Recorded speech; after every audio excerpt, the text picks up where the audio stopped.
तो after arriving in India, Mahatma Gandhi successfully organised सत्याग्रह।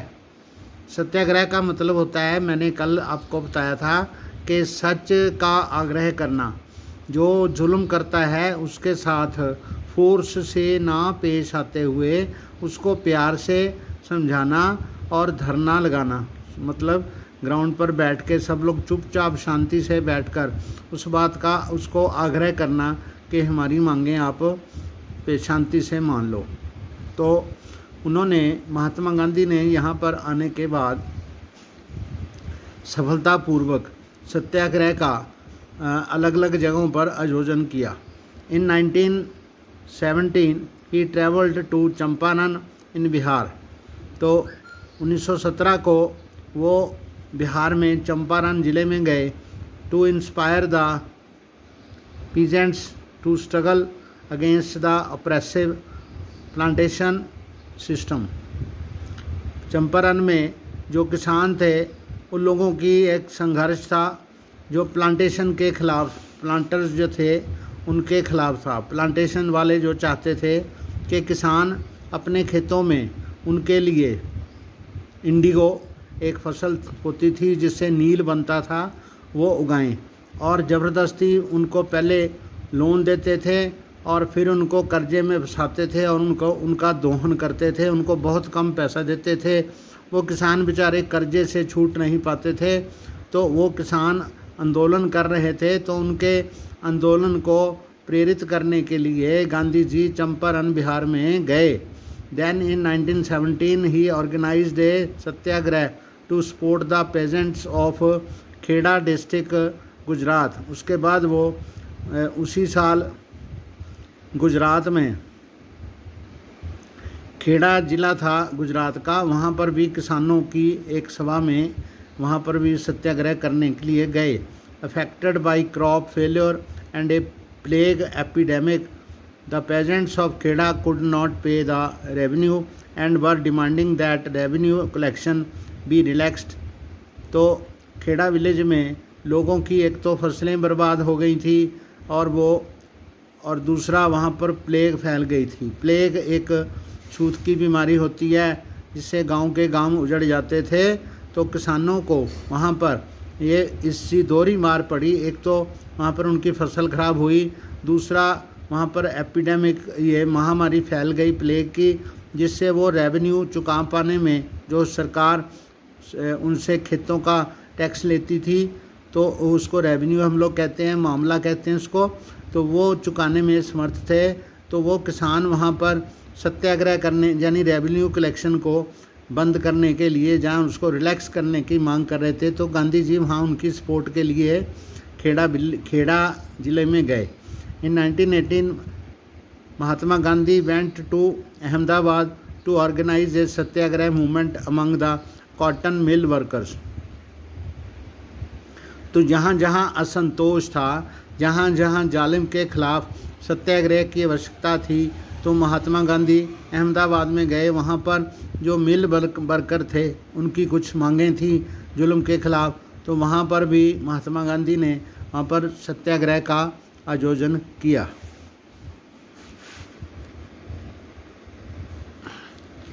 ये है महात्मा गांधी सत्याग्रह के बारे में क्या कहते हैं। It is said of passive resistance, ये एक पैसिव रेजिस्टेंस है। That it is the weapon of the weak, ये कमज़ोरों का हथियार है। But the power which is the subject of this article can be used only by strong, परंतु ये जो इस आर्टिकल का जो सब्जेक्ट है वो सिर्फ शक्तिशाली लोगों द्वारा ही यूज़ किया जा सकता है। शक्तिशाली वो तब बनते हैं जब वो एकमुठ होकर एकता के साथ उसका किसी जुल्म का विरोध करते हैं। This power is not passive resistance, Indeed it calls for intense activity. तो इसके लिए बहुत गहन क्रिया उसमें करनी पड़ती है। सच में the movement in south Africa was not passive but active, परंतु जो साउथ अफ्रीका की जो लहर थी, जो आंदोलन था, वो पैसिव नहीं था, एक्टिव था। Satyagraha is not physical force, satyagraha में किसी शक्ति का परीक्षण नहीं किया जाता a satyagraha does not inflict pain on the adversary, यानी दूसरे लोगों पर, जुल्म करने वालों पर, शक्तिशाली लोगों पर इससे कोई दर्द नहीं होता। He does not seek the destruction, और वो जो लोग होते हैं वो विनाश नहीं करते, तोड़फोड़ नहीं करते। In the use of satyagraha there is no ill will whatever, इसमें कोई उनकी दुर्भावना नहीं होती, किसी को नुकसान पहुंचाने की कोई मंशा नहीं होती। तो परंतु satyagraha is pure soul force, satyagraha जो है आत्मा की आवाज़ है। Truth is a very substance of the soul, तो सच जो होता है वो आत्मा के हिस्से में होता है। That is why this force is called satyagraha, इस बल को हम इसीलिए सत्य का आग्रह कहते हैं। The soul is informed with knowledge, तो सत्य के बारे में किसी दूसरे की आत्मा को झंझोड़ना, उसको सत्य बताना जो आपके ज्ञान पर निर्भर करता है। In it Burns the flame of love, इसमें प्यार की ज्योति जलती है। Non violence is the supreme धर्म, तो नॉन वायलेंस जो अहिंसा है वो सबसे बड़ा धर्म है, यानी कि किसी को हानि पहुंचाए बिना आपने अपने सच के बारे में दूसरे को आग्रह करना है, उसको हम सत्याग्रह कहते हैं। It is certain that India can not rival Britain और Europe in force of arms, तो हथियारों के बल पर और दूसरे बल पर जो भारत था उस समय का, वो ब्रिटेन के साथ उसका शक्ति से विरोध नहीं, हथियारों से विरोध नहीं कर सकता था, उनके हथियारों से उनका मुकाबला नहीं कर सकता था। The British worship the war god, तो अंग्रेज़ों को लड़ाई वाले परमात्मा से प्यार था। And they can all of them become as they are becoming bearer of arms, इसीलिए वो हथियारों की पूजा करते थे और हथियार वाले बन रहे थे। The hundreds of millions in India can never carry arms, Bharat में वो उस समय बहुत सारे लोग हथियार नहीं ले सकते थे, चला नहीं सकते थे। They have made the religion of non violence their own, उन्होंने सत्याग्रह को ही अपना हथियार बना लिया।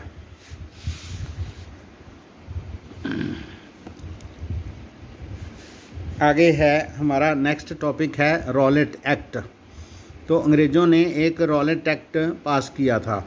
एम्बोल्डेड विद दिस सक्सेस, इस सफलता से प्रभावित होकर Gandhi ji 1919 decided to launch a national wide satyagraha against the proposed Rowlatt Act, जो 1919 में एक रॉलेट एक्ट भारत में सत्याग्रह के बाद, सफलता के बाद जो रॉलेट एक्ट पास हुआ था, गांधी जी ने उसका विरोध करने का फैसला किया। This act had been हरीडली passed J through the imperial legislature council despite the united opposition of the Indian members, तो जो इंपीरियल लेजिस्लेचर थी, शाही लेजिस्लेचर थी, उसमें जो इंडियन मेंबर्स थे वो रॉलेट एक्ट के उनके विरोध के बावजूद, बहुत सख्त विरोध के बावजूद जो रॉलेट एक्ट था बहुत शीघ्रता से पास किया गया।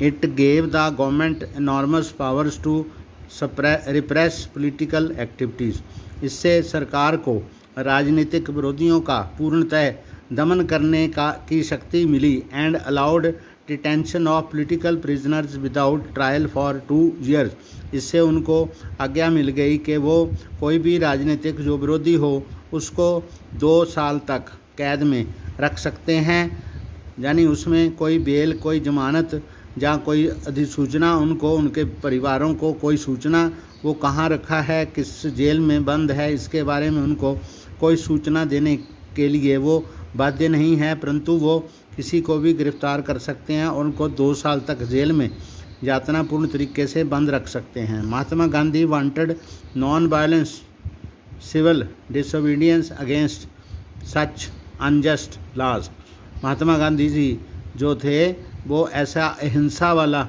सिविल डिसोबीडियंस चाहते थे। सिविल डिसोबीडियंस का मतलब है हम आपका जो जनता जो हुआ है वो सरकार के किसी भी आदेश का पालन नहीं करेगी, जो अनजस्ट कानून हैं जब तक वो बंद नहीं किए जाते। विच वुड स्टार्ट विद हड़ताल ऑन 6 अप्रैल, तो 6 अप्रैल को हड़ताल के साथ इस आंदोलन को शुरू किया गया। ये 1919 की बात ही है। Rallies were organised in various cities, बहुत सारे शहरों में इसके लिए रैली निकाली गई। Workers went on strike in railway workshop and a shop closed down, तो रेलवे की जो वर्कशॉप्स थी सरकारी, वहाँ पर भी हड़ताल हो गई। लोगों ने वहाँ पर काम बंद कर दिया, उनको दुकानों को बंद कर दिया। Alarmed by the popular upsurge, इस बड़े आंदोलन से घबराकर, and scared that lines of communication such as railways and telegraph would be disrupted, इससे प्रभावित होने से कि इस हड़ताल से जो संचार व्यवस्था सी या रेलवे व्यवस्था सी वो ठप हो जाएगी। इससे घबराकर the British administration decided to clamp down on nationalist, तो तब जो ब्रिटिश सरकार थी वो नेशनलिस्ट जो थे, जो इस रॉलेट एक्ट का विरोध कर रहे थे, उनको पूरी तरह से दबा देने की बात सोची। Local leaders were picked up from Amritsar, तो जो स्थानीय नेता थे उनको अमृतसर से उठा लिया गया। And Mahatma Gandhi was board from entering Delhi, तब महात्मा गांधी को दिल्ली जाने से रोक दिया गया। On 10 April the police in Amritsar fired upon a peaceful procession provoking widespread attacks on banks, post office and railway stations, तब अमृतसर में निहत्थे लोगों पर वार करने के बाद वहाँ पर पोस्ट ऑफिस को जलाने की और बैंकों पर अटैक करने की घटनाएं हुई, रेलवे स्टेशंस को भी अटैक करने की घटनाएं हुई। मार्शल लॉ वाज इम्पोज्ड, तब अंग्रेज़ों ने मार्शल लॉ लगा दिया, यानी कि किसी भी जो 4-5 व्यक्ति अगर इकट्ठे होते हैं तो उनको गोली मारने का आदेश हो गया। And General Dyer took command, वहाँ पर अमृतसर में एक जनरल डायर था, उसने वहाँ पर कमांड संभाल ली। On 13 April the infamous Jallianwala Bagh incidents took place, तब जो एक इनफेमस का मतलब कुख्यात एक जलियांवाला बाग की घटना वहाँ पर हुई। On that day large crowd gathered in enclosed ground of Jallianwala Bagh, तब एक जो चारों तरफ से बंद थी एक बाग की ग्राउंड थी जलियांवाला बाग की, उसमें वहाँ पर बहुत सारे लोग इकट्ठे हुए। Some came to protest against the government's repressive measures, तो कुछ तो उसमें जो सरकार की दमन रूपी जो कार्रवाई थी उसके खिलाफ प्रोटेस्ट करने के लिए वहाँ आए। Others had come to attend the annual Baisakhi fair, बाकी लोग सालाना जो बैसाखी का फेयर था, मेला था अमृतसर में गोल्डन टेम्पल में, वहाँ पर आए थे। Being from outside the city, वो शहर से बाहर आए थे। Many villagers were unaware of martial law, जो बाहर के जो लोग थे वो निरपराध थे, मासूम थे और उन लोगों को मार्शल लॉ के बारे में कोई ज्ञान नहीं था। दैट हैड बीन इम्पोज, जिसको लागू कर दिया गया था। Dyer entered the area, Dyer उस एरिया में आया। ब्लॉक्ड द एग्जिट पॉइंट्स, तो उसने बाहर निकलने वाले सारे रास्ते बंद कर दिए। And open fire on the crowd killing hundreds, तो उसने जो भीड़ थी उसके ऊपर फायर चालू कर दिया मशीन गनों से और बहुत सारे सैकड़ों लोग वहाँ पर मारे गए। His object as he declared later, इस बात की उसने बाद में जो घोषणा की, उसका जो मकसद था was to produce a moral effect, तो इसमें एक बात सिखाने की बात वो करता था। उसने कहा कि मैं इनको एक सीख देना चाहता हूँ कि अंग्रेज़ों का विरोध करने की आपको क्या सज़ा मिल सकती है। To create on the minds of satyagrahis a feeling of terror and ah, उनको डर लगे, उनको एक मन में दहशत महसूस करवाने के लिए उसने ये काम किया था। As the news of Jallianwala Bagh spread, जैसे ही जलियांवाला बाग की घटना की खबर सभी तरफ फैली। Crowds took to streets in many north Indian towns, कोई उत्तरी भारत के बहुत सारे शहरों में लोग सड़कों में निकल आए। देयर वर स्ट्राइक्स, वहाँ पर हड़ताल हुई। क्लैशेज विद द पुलिस के साथ उनकी झड़पें हुई। And attack on government buildings, सरकारी इमारतों को पर हमला हुआ। The government responded with brutal repression, सरकार ने बहुत जालिमाना तरीके से उसका विरोध किया। Seeking to humiliate and terrorise people, लोगों की बेइज्जती करना और लोगों को दहशत में डालना।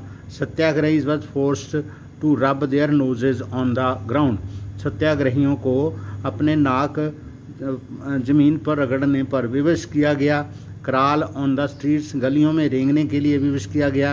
एंड डू सलाम टू ऑल साहिब्स, जो साहिब लोग थे, अंग्रेज थे, उनको सलाम करने को कहा गया। People were flogged and village around Gujranwala in Punjab now in Pakistan were bombed, तो वहाँ पर लोगों को बम से, गुजरांवाला में बम से उड़ाया गया। सीइंग वायलेंस स्प्रेड, सब तरफ हिंसा फैलने से Mahatma Gandhi called off the movement, Mahatma Gandhi ने इस लहर को, आंदोलन को वापस ले लिया।